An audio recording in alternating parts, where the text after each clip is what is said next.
I don't see any major changes in daily life. It's more in our minds.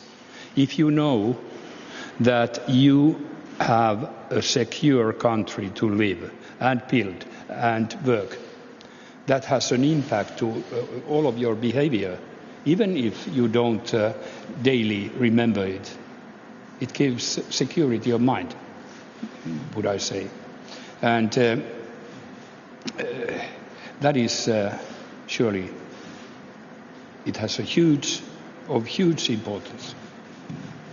Okay, then gentleman in blue and gentleman in burgundy tie, and then we will go that way.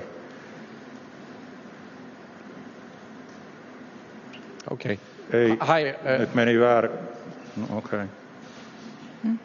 It was supposed to be. Then I'll go ahead. Hi, my name is Jens B. Nordström. I'm a journalist from TV4 in Sweden. I have a question for President Niinisto and then a question for the both of you. President Niinisto, a lot has been made about your personal relationship with Vladimir Putin. Do you think that that will help moderate Russian reactions to Finnish NATO membership, or is that a relationship of the past? And I'm also wondering, negotiations with NATO, is it easier doing that with Sweden as a duo, or is it a non-issue?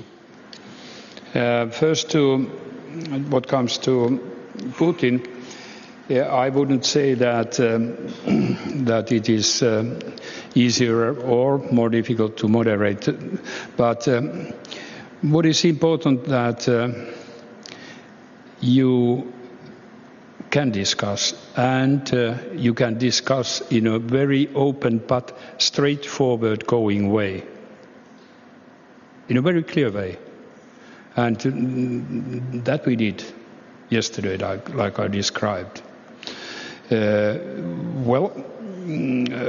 the future, I have described that the Finnish-Russian relationship will change, surely. And I'm sure Russians think in a similar way. But like I said, there are daily questions where you have to be capable of cooperating. When the interest is common, like in security of waters in Gulf of Finland. About the question of the process when applying to NATO, I don't think that the important question is how would the process go if Finland or Sweden would join separately or together. I don't think this is the important question, but the important question is how it will affect that both countries would join NATO, how would it affect the whole Nordic region and the security of the whole Nordic region. And I think this is very important. It is important that we are going in the same direction. It is important that we are going at the same pace to the same direction. I think it will strengthen the whole Nordic region, the security of whole Nordic. So I think this is the most important question. Then I think the process of applying the process of negotiations with NATO and the ratification process, that would happen smooth, fast or slow. Nonetheless, Finland would join itself or together with Sweden. Okay, and now to the first row, gentleman in blue, and then gentleman with the burgundy tie on the second row.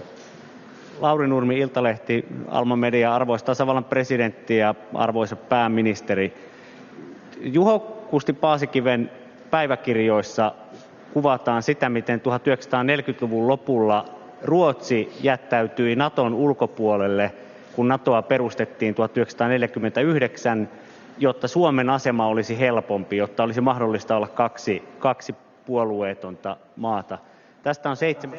So the Prime Minister and President of Finland there taking questions from journalists about the announcement that Finland is formally going to apply for membership of NATO. Well, here with me is Ed Arnold, a former British Army officer and also a research fellow for European security at the Royal United Services Institute. It'd be interesting to get your reaction to that. What would the significance be then of Finland and indeed Sweden joining NATO? I mean, it's a very significant moment in many ways in terms of the European security architecture, what was set up post-Second World War. With all of these issues now, I mean, they're changing at a rapid pace, far quicker than they have previously. So the significance of Finland joining, as you mentioned, is actually it puts the onus now on Sweden to make a decision. If they didn't join NATO, then they'd probably feel slightly isolated in the Nordics. So it's not probably just Finland joining, it's also Sweden. But that really extends NATO's northern boundary. So it adds an additional 2 member states. And in terms of Finland, they share a very long, an 800-mile long border with Russia. This week, ahead of this decision, the Prime Minister Boris Johnson went over on Wednesday to sign joint declarations to make sure that Sweden and Finland are secure in terms of applying to NATO and then the ratification process, which will take a couple of months, ultimately until the Article 5 NATO security guarantee comes in. So that was on Wednesday, and also other European nations will also provide support. Interesting stuff. Ed, many thanks indeed. We'll speak to you again shortly.